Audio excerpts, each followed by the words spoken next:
સદાનંદાંબોધિ સ્મિતરુચિરપૂર્ણેન્દુવદન પ્રફુલ્લંબોજન્મચ્છદસદૃશ શોભાક્ષિયુગલ કૃપાપારાવાર શ્રિતસકલજીવાતિ સુખદો મહાશ્રેયો મૂર્તિ જયતિ સહિ નારાયણ મુનિ વરનિવેશરમણીય દર્શનમ મંદહાસરુચિરાનનાંબુજમ પૂજિતમ સુરનરોત્તમેરમુદા ધર્મનંદનમહં વિચિંતયે. ઓમ અવતારિને શ્રી સ્વામિનારાયણાય નમો નમઃ. ઓમ શ્રી હરિકૃષ્ણાય નમો નમઃ. ઓમ શ્રી પૂર્ણપુરુષોત્તમાય નમો નમઃ. ઓમ શ્રી સદ્ગુરુચરણકમલેભ્યો નમો નમઃ. બોલો શ્રી સ્વામિનારાયણ ભગવાનની જય. શ્રી ઠાકોરજી મહારાજની જય. શ્રી હરિકૃષ્ણ મહારાજની જય. શ્રી ઘનશ્યામ મહારાજની જય. શ્રી સદ્ગુરુદેવની જય. શ્રી 500 પરમહંસની જય. બધાય ભક્તોને ખૂબ ભાવથી જય સ્વામિનારાયણ. સદગુરુ આધારન સ્વામી શ્રી હરિચરિત્રમ સાગર ગ્રંથની અંદર પૂર 13મું અને તરંગ 20 છેલ્લે કથા લખે છે. ભગવાન શ્રીહરિ જેવી તાળી પાડીને ધૂન બોલતા એવી ઉતાવળી તાળી પાડીને ધૂન બોલતા કોઈને આવડતી નહીં. ભગવાન જ્યારે વાતો કરતા ત્યારે સંતો, વર્ણીઓ, હરિભક્તો, પાર્ષદો બધાય બહુ રાજી થતા. ભગવાનનો એક સહજ સ્વભાવ હતો કે જે જેવો હોય એને અનુરૂપ એવી વાતો કરતા. ઠંડી બહુ હતી. ભગવાનની વાતો સાંભળીને લોકો ત્યાં સૂઈ જતા હતા. હરખથી બધા વાતો સાંભળવા બેસતા.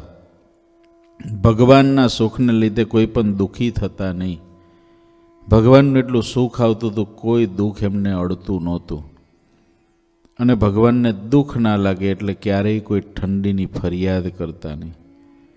મહારાજ જ્યારે ત્યાં એ જ જગ્યાએ જ્યાં સ્ટેજ હતું ત્યાં જ ભગવાન સૂઈ ગયા. ત્યાં આગળ નારાયણદાસ નામના એક હરિભગત આવ્યા, મંચ ઉપર ચડી ગયા. ભગવાને એમને ઝાલી લીધા.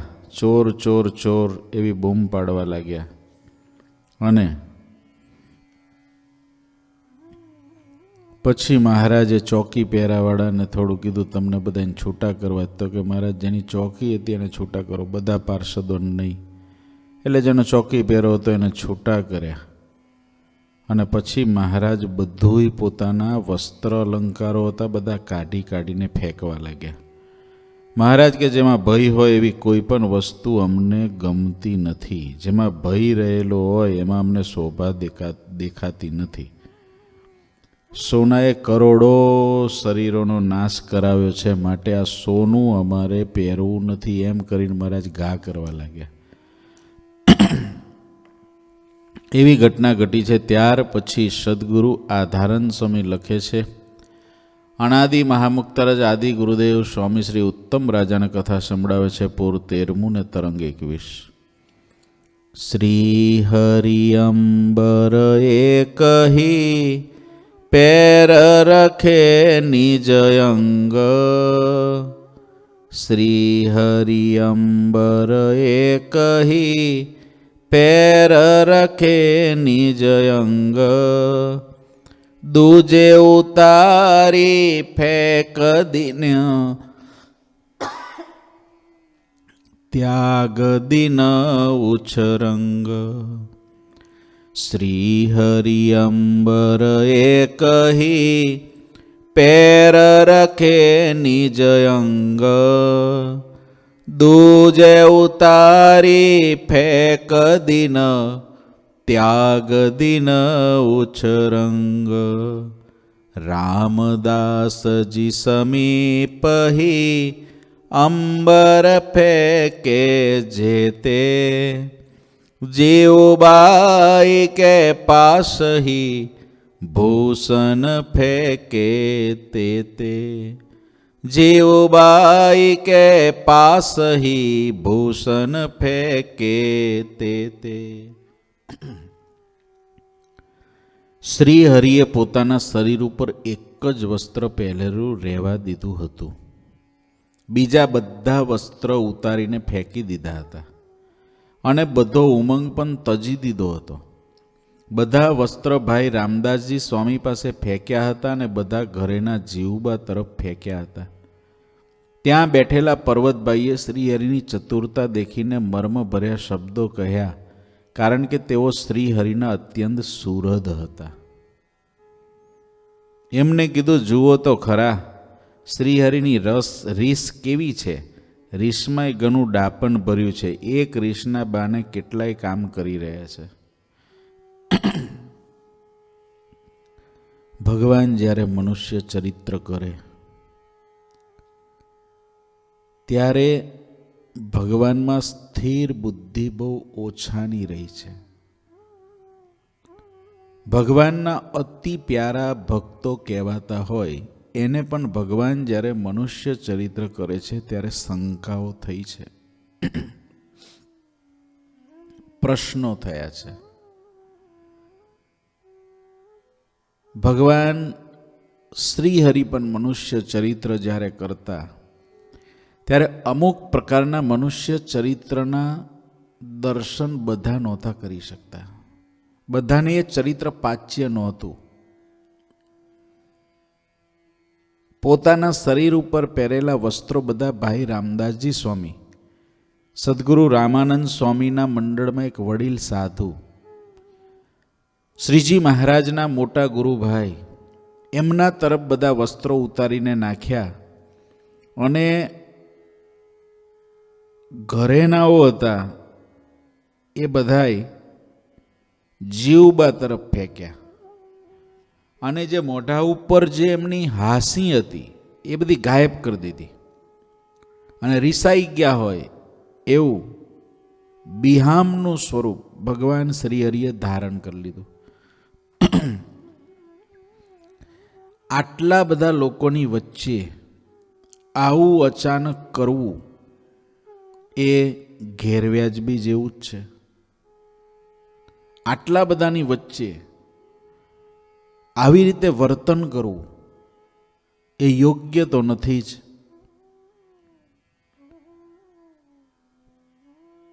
કોઈને પણ આવું વર્તન છે એ અવિવેક ભર્યું લાગે, નાના બાળક જેવું લાગે. એની અંદર પણ જે મુખ્ય આખા સંપ્રદાયનો જે મોભ છે, આખા સત્સંગ સમાજનો જે આધાર છે, કેટલાના મોક્ષ માટેનો જે આધાર છે, જાજા એ સત્સંગની અંદર રહેલા સંતો ભક્તો બધાય શ્રીજી મહારાજને કેન્દ્રમાં રાખીને જીવન જીવવાવાળા હતા. એવું કેન્દ્રનું સ્થાન, એવું આસ્થાનું સ્થાન જ્યારે આવું વર્તન કરે ત્યારે ભલભલાના છાતીના પાટિયા બેસી જાય. શંકાઓ થવા લાગે, આ ભગવાન હશે કે નહીં. અરે કોઈ મોટા પુરુષ જો આવું ચરિત્ર કરે, મનુષ્ય ચરિત્ર, તો આ મોટા પુરુષ છે કે નહીં, આવી શંકા થવા લાગે મુમુક્ષુને. પણ બહુ જીવનમાં એક વાત યાદ રાખવા જેવી છે. ભગવાન મનુષ્ય આકારે આપણને મળ્યા હોય કે પછી અક્ષરધામના અનાદિ મુક્ત આપણને મનુષ્ય આકારે મળ્યા હોય, ત્યારે એમના જે દિવ્ય પ્રસંગો હોય એનાથી એમને જોયા કરવા. જો દિવ્ય પ્રસંગો, દિવ્ય અનુભૂતિ આપણા જીવનમાં થયેલા દિવ્ય અનુભૂતિ એ ભગવાન ને ભગવાનના મહાપુરુષો દ્વારા એને જો યાદ ન રાખીએ તો જીવનમાં ક્યારેક થાપ ખાઈ જઈએ. ભગવાને સોનાના દાગીનાઓ નાખી દીધા, વસ્ત્ર કાઢી નાખ્યા. મોટા પુરુષ સાથે જ્યારે વ્યવહારનો માર્ગમાં જ્યારે પ્રવેશ કરવાનો થાય ત્યારે આ બધી શક્યતાઓ છે.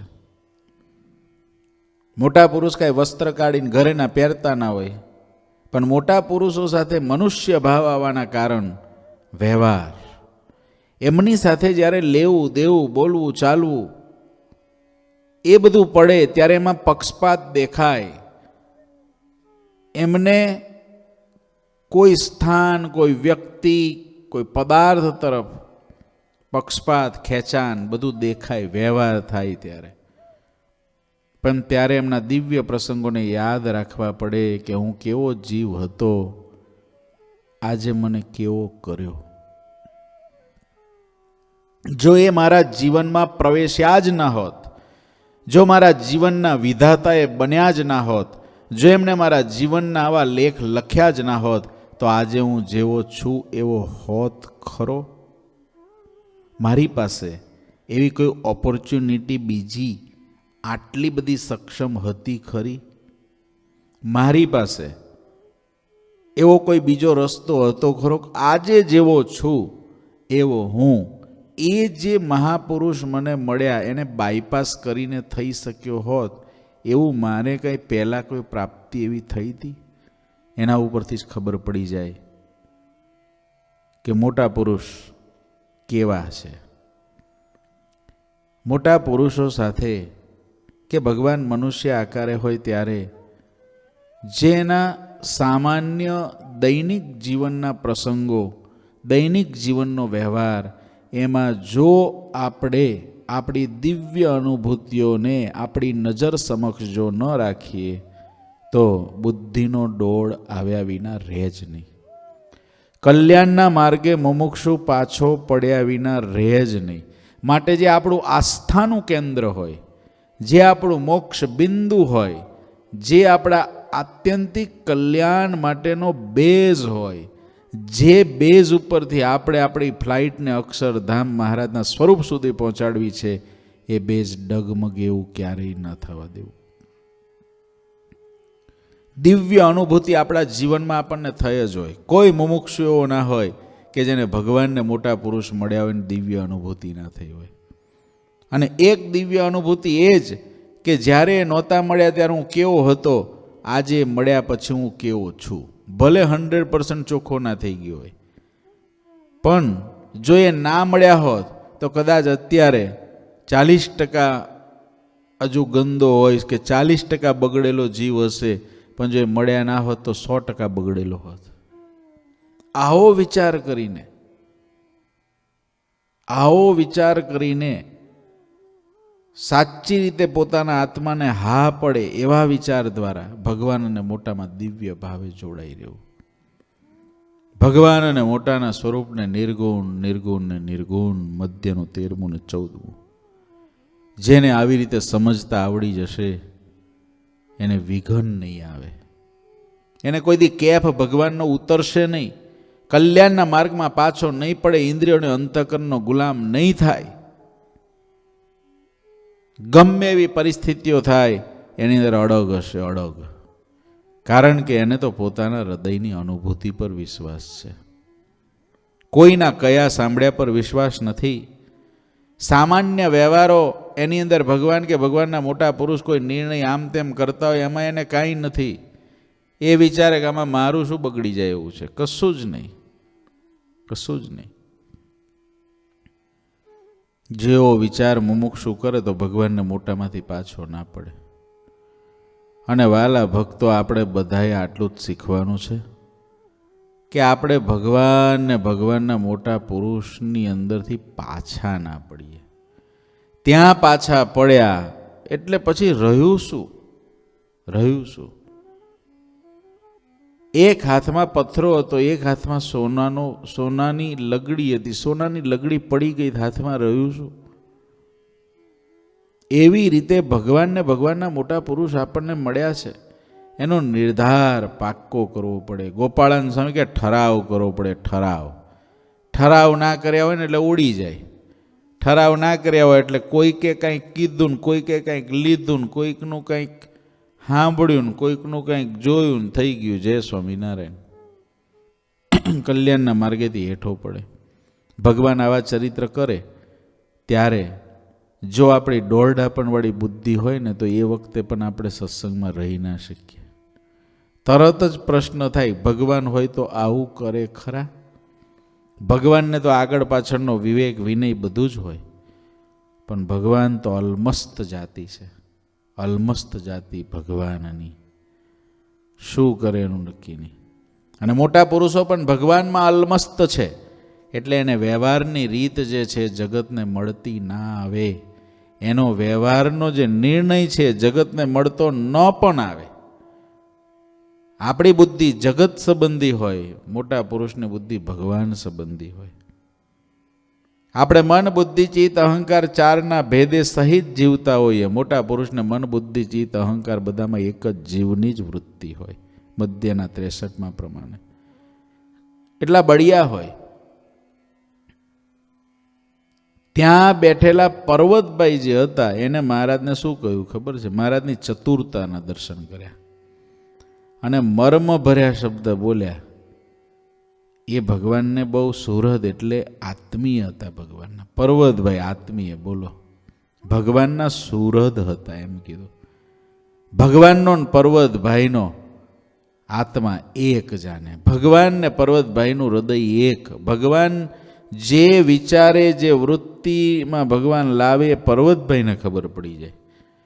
કારણ કે મૂર્તિમાં મસ્ત રહેવા વાળા, રાત દાડો ભગવાનના સ્વરૂપને સંભાળવા વાળા, જેના દર્શન કરવા માટે તીર્થો આવે, એ પર્વતભાઈ કેવા હોય, કેવા હોય. જે માનસી પૂજા કરે, રોટલો ને દહીં જમાડે ને માનસીમાં કોઈ હલાવે ને રોટલો ને દહીં ઢોળાઈ જાય, પર્વતભાઈ હોય કેવા. 7 દિવસ સુધી સભામાં બેઠા રે. ઘરવાળા વિચારે સાધુ ભેગા જમતા હશે, સાધુ વિચારે ઘરવાળા ભેગા જમતા હશે. શ્રીજી મહારાજ પૂછે, પર્વતભાઈ ખાવું પીવું? મહારાજ તમારા દર્શન કરું છું, નથી ભૂખ લાગતી, નથી તરસ લાગતી. આ પર્વતભાઈ જેવી સ્થિતિ કરવા મહારાજ ત્યાગી સંતોને પ્રેરણા આપે, એ પર્વતભાઈ. બ્રહ્માનંદ સ્વામી જેવા યતિ પુરુષને નિમિત્ત બનાવીને મહારાજ કે સત્સંગી થયા છો. ગોવર્ધનને પર્વતભાઈ જેવા સત્સંગી થયા છો. પાકા સત્સંગી એટલે આવા પર્વતભાઈ ભગવાનને બહુ વહાલા હતા. પર્વતભાઈને ભગવાન બહુ વહાલા હતા. એ કહે છે મહારાજને કે જુઓ તો ખરા શ્રીહરિની રીસ કેવી છે. રીસમાં ઘણું ડાપણ ભર્યું છે. આ રીસના બાને કેટલા કામ કરી રહ્યા છે, કેટલા કામ કરી રહ્યા છે. ભગવાન તો છે ને, ભગવાનને મોટા પુરુષો છે ને અકળ હોય. અકળ એટલે કળી ન શકાય તેવા.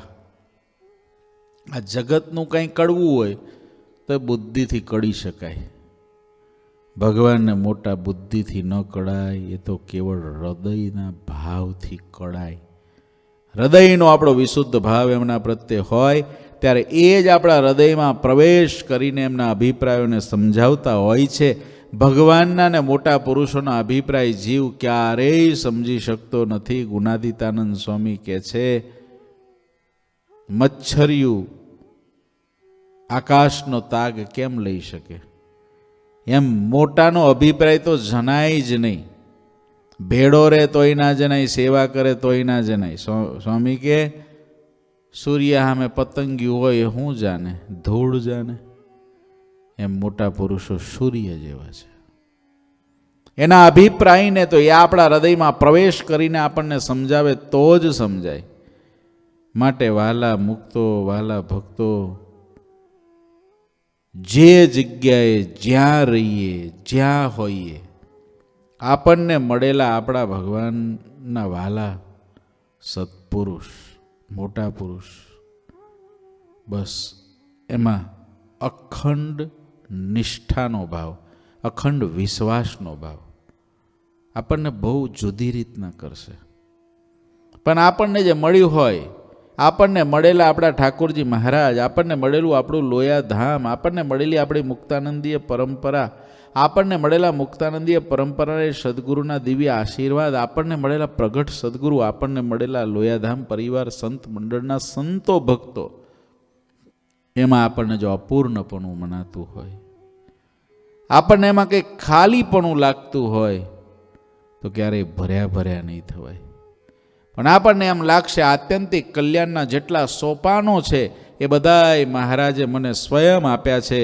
આવા મોટા ઠાકોરજી મહારાજ કે જે ભગવાન સ્વામિનારાયણે સ્વયં આદિ ગુરુદેવ સ્વામી શ્રીને આપેલા. આદિ ગુરુદેવ સ્વામી શ્રી એટલે મહારાજનું હૃદય. આદિ ગુરુદેવ સ્વામી શ્રી એટલે ભગવાન સ્વામિનારાયણ સાથે જેનું એકમેકપણું. જેમ કાયાથી છાયા જુદી નથી એવી રીતે ભગવાન સ્વામિનારાયણ અને સ્વામીશ્રી જુદા નથી, એક જ છે.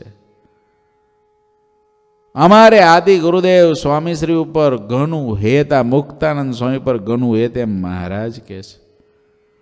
એવા આદિ ગુરુદેવ સ્વામીશ્રીની ગોદ મળે એ સ્વામીશ્રીને મહારાજે આપેલા ઠાકોરજી મહારાજ પોતાનું જ સ્વરૂપ પોતે જ અપાઈ ગયા. એ ઠાકોરજી મહારાજ કેવા રૂપાળા, કેવા રૂપાળા, કેવા રૂપાળા. ઠાકોરજી મહારાજના તમે જો દર્શન કરો, નાસિકા જુઓ, ઠાકોરજી મહારાજના ગાલ જુઓ, અરે ઠાકોરજી મહારાજની સાથળો જુઓ, ગોઠણ જુઓ, પિંડીઓ જુઓ, પગની આંગળીઓ જુઓ, હાથની આંગળીઓ જુઓ, ખભા જુઓ, ભગવાનનો વાંસો જુઓ, ભગવાનનું ઉદર, ભગવાનની નાભી જુઓ, ભગવાનના નયન જો, ઠાકોરજી મહારાજ એમની ભ્રકુટી જો, ભાલ જો વિશાળ, કેવા મહારાજ ઓષ્ઠ જો, હોઠ જો, ભગવાનના કાન કેટલા સરસ છે. આમ જો ઠાકોરજી મહારાજના દર્શન કરીએ ને કે મહારાજે સ્વયં પોતે જ પોતે અપાઈ ગયા સ્વામીશ્રીના હાથમાં. એ સ્વામીશ્રીના ગોદમાં સ્વામીશ્રીએ જેને બહુ લાલ લડાવ્યા છે એ ઠાકોરજી મહારાજ મારું ધ્યેય સ્વરૂપ. એ ઠાકોરજી મહારાજ મારું ધ્યાન કરવા યોગ્ય સ્વરૂપ. એ ઠાકોરજી મહારાજ એ આદિ ગુરુદેવ સ્વામીશ્રી જેવા એક મોટા અનાદિ મુક્તમાં પણ મોટા એવા સદગુરુ એની ગોદ. એના પરંપરાની અંદર સદગુરુઓ બધા એવા અનુપમ સંતો, જેને ઉપમા કોઈની ના આપી શકાય એવા દાદા ગુરુજી, ગુરુજી જેવા મોટા પુરુષ પ્રગટ આજે એમના ખોળામાં બેઠા છીએ. આ લોયાધામ સંત મંડળના કેવા દયાળુ, કેવા મોટા, કેવા સદગુણી, કેવા દિવ્ય ગુણોવાળા સંતો આપણા પાર્ષદો, સાધકો, કેવા ભગવાનના ભક્તો, શાસ્ત્રોમાં જેની કથાઓ લખી શકાય એવા સંતો ભક્તો. આ મારી માટે ઓછું છે. જો આવો કેફ આપણા હૃદયમાં આવશે, વિચાર આપણે કરશું, એની તાકાત બહુ જુદી હશે. હું આ તમને ફક્ત વાતો કરવા નથી કહેતો. હું જ્યારે આ વાત કરતાં કરતાં વિચારું છું ને ત્યારે હૃદયની અંદર અહો અહો અહો થાય છે. શું પ્રાપ્તિ, આ શું પ્રાપ્તિ આપણને.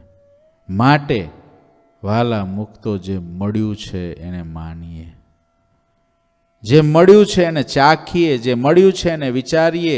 જો અંતરની અંદર કેવા આનંદના ફુવારા, કેવા આનંદના ઓઘ વળે છે.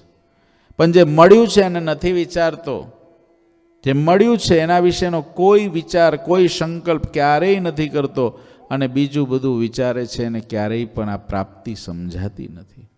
ગુણાતીતાનંદ સ્વામી પોતાની વાતોમાં સહજ ભાવે કે છે, અમારી ભેળા રહે છે ને બીજે માલ માને છે ને વાત સમજાય નહીં. જ્યાં રહીએ છીએ ત્યાં માલ માનીએ કે અહીં આગળ બહુ મોટો માલ મહારાજના સ્વરૂપનો આપણા આત્યંતિક કલ્યાણ માટે જોઈએ કેટલું, એટલું મને મળી ગયું છે. પર્વતભાઈ એવા ભગવાનના ભક્ત હતા. કે એ મહારાજની આ લીલાના મર્મને જાણી ગયા. એમને કીધું કે આ એક રીસના બાને કેટલા કામ કરી રહ્યા છે.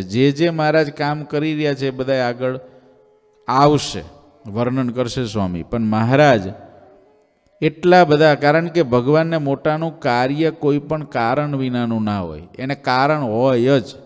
એમાંથી એને કંઈક ને કંઈક મુમુક્ષુને શીખવાડવું હોય, આપવું હોય, એમાંથી કેટલાયના જીવનની અંદર પરિવર્તન લાવવાનું હોય, આવું બધું જ હોય.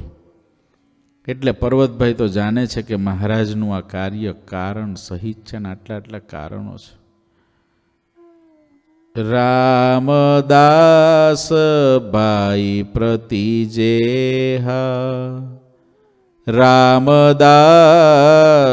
ભાઈ પ્રતિજેહા,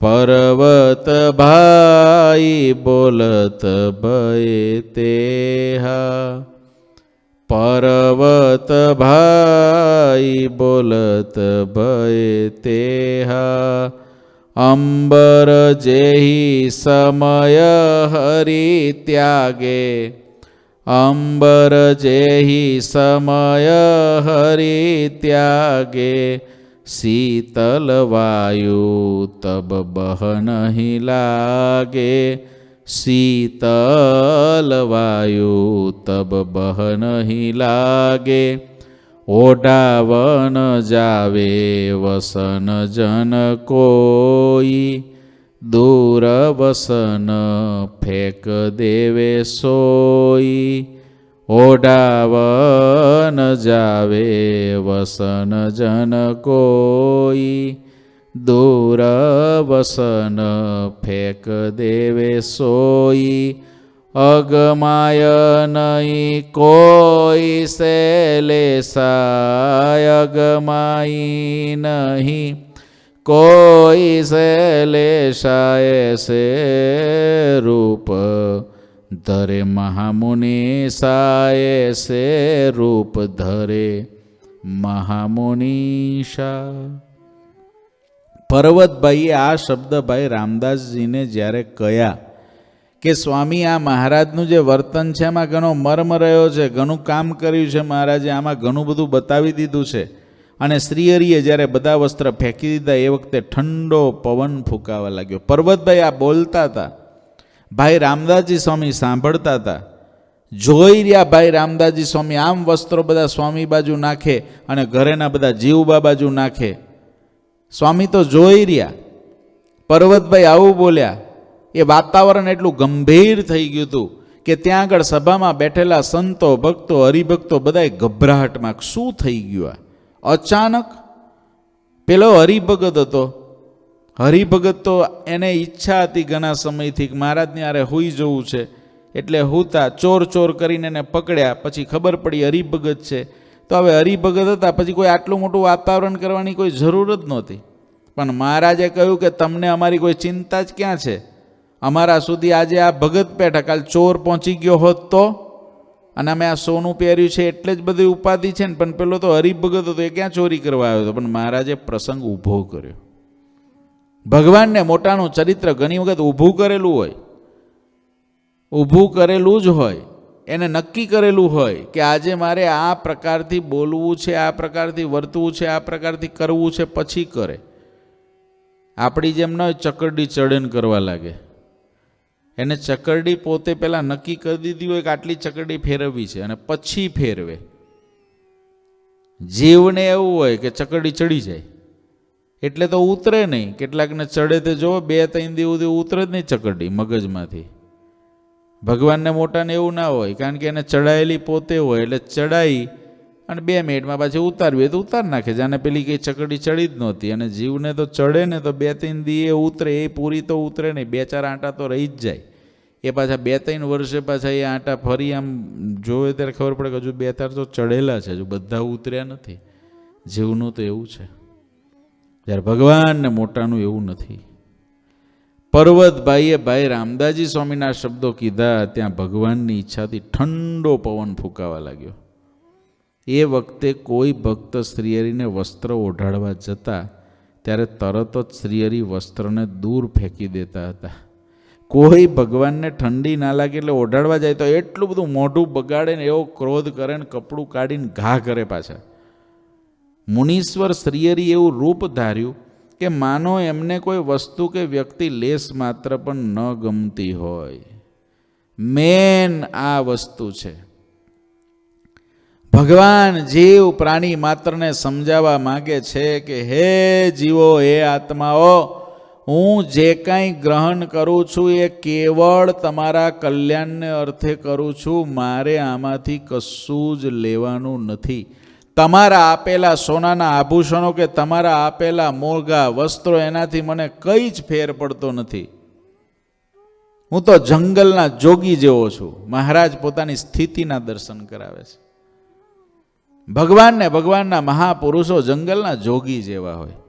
જંગલ મેં જોગી બસતા હૈ, કભી હસતા હૈ કભી રોતા હૈ, જંગલ મેં જોગી બસતા હૈ. ભગવાન શ્રી હરિ તો આવા ત્યાગ વૈરાગવાળા હતા, જેને ભાર નામે રૂમાલ ના ગમે, જેને વસ્તીની અંદર રહેવું ના ગમે, જેને ગોદોહન માત્ર એકાંત સ્થાન હોય તો એક ઝાડ નીચે ના ગમે, જેને એક ઝાડ નીચે પણ ગોદોહન માત્ર રહેવું નથી ગમતું, એ કેટલા ત્યાગવાળા હોય, કેટલા વૈરાગ્યવાળા હોય. જેને વસ્તીમાં ગમે જ નહીં, વસ્તીમાં ના ગમે તો ભલે એકાંતમાં ગમે, પણ એકાંતમાં પાછું એક જ ઝાડ નીચે બેસી રહેવું એ ના ગમે, કે ઝાડનું બંધન નહીં, એક ઝાડ ગોદોહન માત્ર છોડી દેવાનું એ સમય થતા પહેલા. વાહ, મહારાજ તો મહારાજ છે. ભગવાન સ્વામિનારાયણ એટલે ભગવાન સ્વામિનારાયણ, બસ બીજું એના માટે કાંઈ ના કહેવાય. મહારાજ એટલે મહારાજ. એવા મોટા છો મહારાજ જીવન જાણું છું, તે મળ્યા છો મને આજ જીવન જાણું છું. એવા મોટા છો મહારાજ જીવન જાણું છું, તે મળ્યા છો મને આજ જીવન જાણું છું, તે મળ્યા છો મને આજ જીવન જાણું છું. ભગવાન તો ભગવાન છે. કોઈ ભગવાન પાસે જઈ ના શકે ને એવું ભગવાને જબરજસ્ત ભયંકર રૂપ ધારણ કર્યું. કોઈ વસ્તુ કે કોઈ વ્યક્તિ એમને ગમતી નહોતી, છતાં પણ કેવળ જીવના કલ્યાણને અર્થે ભગવાન વસ્તીમાં રહેવું ના ગમે તોય વસ્તીમાં રહ્યા, આપણા જેવાના કલ્યાણ માટે ત્યાં રહ્યા, ચરિત્રો કર્યા, લખાણા આપણે વાંચીએ છીએ અને પાવન થઈએ છીએ આ ચરિત્રોથી. જો મહારાજ વસ્તીમાં રહ્યા જ ના હોત ને જંગલમાં રહ્યા હોત તો હું ને તમે ક્યાંથી આ સત્સંગમાં હોત, હું ને તમે આ વાતો ક્યાંથી કરતા હોત. આ બધુંય ભગવાન શ્રીહરિની આપણી ઉપર અઢળક અકારણ દયા છે. આપણા કોઈ એવા પાછલા જન્મના અનંત પુણ્ય ઉદય નથી થઈ ગયા કે મહારાજ મળ્યા, બસ ડ્રો લાગ્યો ને એમાં આપણી લોટરી લાગી. કારણ કે ભગવાન સ્વામિનારાયણ અનંત પુણ્યોના પ્રતાપે પણ એટલા મોંઘા છે, મળે એવા નથી, સોંઘા થઈ ગયા. કેવળ દયા, કેવળ કરુણા, કેવળ આપણી ઉપર દયા સિવાય બીજું કશું જ નહીં. આપણું કોઈ સાધન નહીં, આપણી કોઈ ભક્તિ નહીં, આપણો કોઈ વૈરાગ નહીં કે અક્ષરધામાધિપતિ આપણને મળે, પણ એની કેવળ દયા, બસ એની દ્રષ્ટિ પડી ગઈ, ડ્રો થઈ ગયો, લોટરી લાગી ગઈ આપણી. અક્ષરધામમાંથી નજર કરીને મહાપ્રભુએ કીડીઓના અનંત દરોમાં જેમ કીડીઓ રખડતી હોય એવા આપણે આ બ્રહ્માંડની અંદર અનંત જીવોની કોટીઓની વચ્ચે રખડતા હતા. પુરુષોત્તમ નારાયણે અક્ષરધામમાંથી કરુણાનું આંખમાંથી એક કિરણ છોડ્યું, એ કિરણે આપણને વીંધી લીધા અને આપણે મહારાજના યોગમાં આવી ગયા, સ્વામીશ્રીના યોગમાં આવી ગયા, પૂજ્યપાદ ગુરુજીના યોગમાં આવી ગયા, આ લોયાધામના ઘેરામાં આવી ગયા. કેટલું અહોપણું થાય વિચારો ને. એક મુઠ્ઠી બંધ કરો, આખું બ્રહ્માંડ ભરાઈ જાય એટલા જીવો એક મુઠ્ઠીમાં આવી જતા હોય, અને એવા આખું આ જેટલું સ્પેસ દેખાય છે બધી જીવોથી જ ભરેલી છે, અને એમાંના આપણે એક જીવ, એને ભગવાન શ્રીહરિની નજર મળી જાય, આનાથી મોટી પ્રાપ્તિ કઈ હોય? આનાથી મોટું બીજું આપણી માટે ભાગ્ય કયું હોય? મહારાજની નજર મળી, પણ સ્વામી શ્રી જેવી મુક્તાનંદી માની નજર મળી આપણને, એ કેવડી મોટી વાત. મહારાજે મોટા, સ્વામી શ્રી મોટા. મહારાજે મોટા, સ્વામી શ્રી મોટા. મહારાજે સમર્થ, મહારાજ થકી સ્વામી શ્રી સમર્થ. આવા બે પાત્ર આપણને મળી ગયા. એનું અહોહોપણું, એનું ઓહો ઓહો ઓહો ઓહો. આપણે સ્વામીશ્રી જેવા ન થઈ શકીએ, પણ સ્વામીશ્રી જેવા હતા એવા સમજી તો શકીએ, ગાઈ તો શકીએ, વિચારી તો શકીએ. એમનો ને મહારાજનો સંબંધ છે એને યાદ તો કરી શકીએ. એને યાદ કરીએ ને તોય એની પાંખમાં બેસી જઈશું. એને ખાલી સ્મૃતિપટ પર લાવશું ને કે મહારાજને સ્વામીશ્રીનો સંબંધ, ઓહો ઓહો ઓહો ઓહો. જેને આવો સંબંધ મહારાજ આરે છે એનો હું છું. એની સાથે જેને સંબંધ છે એવા સદગુરુ એનો હું છું. એનું અહોપણું કેટલું થાય, એનો કેપ કેવો થાય. માટે વાલા ભક્તો, આપણે કંગાળ નથી રહેવું, આપણે માયકાંગલા નથી રહેવું, આપણે કેફીલા થવું છે. આપણે ગૌરવવંત થવું છે, ગૌરવવંતા થવું છે. જે મળ્યું છે બસ એનો કેફ, જે મળ્યું છે એનું ગૌરવ. કોઈની ટીકા નહીં, કોઈની ટિપ્પણી નહીં. કોઈ સાચા છે ખોટા છે એની કોઈ ચર્ચા નહીં. કોઈ શ્રેષ્ઠ છે કે નથી એની કોઈ ચર્ચા નહીં. પણ મને મળ્યા મહારાજ, મને મળ્યા સ્વામીશ્રી, મને મળી આ પરંપરા, મને મળ્યું લોયાધામ, મારા માટે સર્વોપરી છે. આટલો કેફ આપણા હૃદયની અંદર ઘૂંટ્યા કરીએ, ઘૂંટ્યા જ કરીએ, ઘૂંટ્યા જ કરીએ, ઘૂંટ્યા જ કરીએ. સ્વામીશ્રીને આમ મહારાજની આગળ કરતાલ લઈને નાચતા હોય ને સ્વામીશ્રીનો પટકો આમ આમ આમ ફરકતો હોય ને સ્વામીશ્રી મહારાજની આગળ નૃત્ય કરીને હાથી આખો દોરી દેતા હોય ને સ્વામીશ્રી સરાંગી લઈને રાત્રે ગાતા હોય ને મહારાજને સ્વામીશ્રી ભેગા થઈને એક થાળમાં જમતા હોય ને મહારાજ સ્વામીશ્રીને ખાટલા ઉપર બેહાડીને જમાડતા હોય પોતાની હારે ને મહારાજ આરતી કરતા હોય ને મહારાજ દંડવટ કરતા હોય ને મહારાજ અક્ષરોડી સ્વામીશ્રીનો હાથ ભાંગ્યો ત્યારે અક્ષરોડી ખાલી કરીને આપી દેતા હોય ને દિવસમાં 3 વખત ખબર લેવા જતા હોય ને આવી બધી જે સ્વામીશ્રી સાથેના સંબંધો. સ્વામીશ્રી સરજુદાસને કહેતા હોય જાઓ છાના વીણી આવો, જાઓ લાકડા લઈ આવો, જાઓ સંઘ આવ્યો છે એના માટે રસોઈ કરો. એવા જે પ્રસંગો અંતરપટ પર દોડાયા કરીએ. અંતરપટ ચોખ્ખું થઈ જશે. અંતરની અંદર ભગવાનના જ ઘાટ થવા લાગશે, અંતરમાં સ્વામી શ્રીના જ ઘાટ થવા લાગશે. અને ત્યારે અંતર આખું પ્રકાશ પ્રકાશ પ્રકાશ પ્રકાશમય થઈ જશે. અને એવું પ્રકાશમય જે અંતર હશે એની અંદર અનંત પ્રકાશોના પ્રકાશક એવા પુરુષોત્તમ નારાયણ અખંડ નિવાસ કરીને રહેશે. અખંડ નિવાસ. અંતર ટાઢું ટાઢું ને ટાઢું થઈ જશે. વહાલા મુક્તો, આપણે અંતરને ટાઢું કરવા માટે આ સત્સંગમાં છીએ, અંતરને ટાઢું કરવા માટે આ કથા વાર્તા કરીએ અને સાંભળીએ છીએ. માટે નિષ્ઠાપૂર્વક ભગવાનને સંભાળ્યા કરીએ, સ્વામીશ્રીને સંભાળ્યા કરીએ. ઉત્સવ આવે છે સ્વામીશ્રીનો 2025ની અંદર. એ ઉત્સવ માટે અત્યારથી કમર બાંધીને સેવા કરવા તૈયાર થઈ જઈએ. મારે તે દિવસે મહિનો સેવા કરવા, 2 મહિના સેવા કરવા જવું છે. 11 દિવસના ઉત્સવના સાક્ષી મારે થાવું જ છે.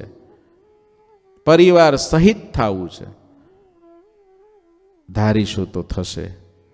હોગા ચલેગા, સમય મિલેગા તો ચલેંગે, નહીં તો કોઈ બાત નહીં. जॉब पर रजा का होगा तो देखेंगे, नहीं तो कोई बात नहीं. तो उससे कुछ नहीं होगा. પણ જેને છે કરીશ્ય વચનમ તવ, અર્જુને જેમ ભગવાન શ્રી કૃષ્ણને કીધું કરીશ્ય વચનમ તવ. જ્યારે કરીશ્ય વચનમ તવ જ્યારે આવે છે ત્યારે જ ભગવાનનો રાજીપો થાય છે, મોટાનો રાજીપો થાય છે. પર્વતભાઈ જેવા મહારાજના અભિપ્રાયને જાણતા મહારાજે એવું સ્વરૂપ ધારણ કર્યું છે, કોઈ મહારાજ આગળ જવા તૈયાર ના થાય. કોઈથી એક વહેણ પણ બોલી ન શકાય એવું સુખદાયક શ્રીહરિએ રૂપ કર્યું હતું. તમે વિચારો, કોઈથી વહેણ બોલી ન શકાય એવું સુખદાયક શ્રીહરિએ રૂપ કર્યું હતું. વહેણ બોલી ના શકાય એ સ્વરૂપ તો દુઃખદાયી ના કહેવાય. પણ સ્વામી શ્રીની આ એક કળા છે.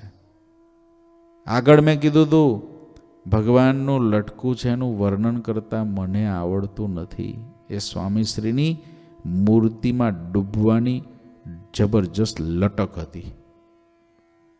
મૂર્તિમાં સ્વામી શ્રી ડૂબેલા છે. જેમ મહારાજ આજે આ બધું નાખી દે છે ને, એમાં પોતાના ત્યાગના દર્શન કરાવે છે, એમ સ્વામી શ્રી છે ને પોતાની સ્થિતિના દર્શન આપણને કંઈક હિન્ટ રૂપે કરાવતા જાય છે.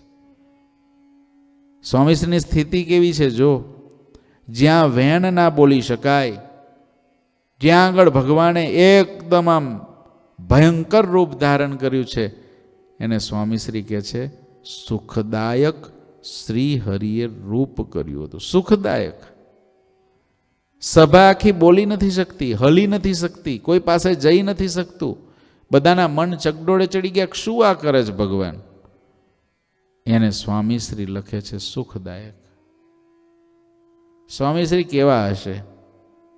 મહારાજ ગમે એવું કરે, સુખદાયક, સુખદાયક ને સુખદાયક. એ સ્વામીશ્રી મહારાજની અંદર કેટલી દિવ્યતાથી જોડાયેલા હશે. ગુરુ સ્થાને છે, ગુરુ સ્થાને છે. મહારાજને પોતાની આજ્ઞામાં રાખેલા છે, અને મહારાજને સ્વામીશ્રીની આજ્ઞામાં રહેવું ધામમાં જતા સુધી ગમ્યું છે.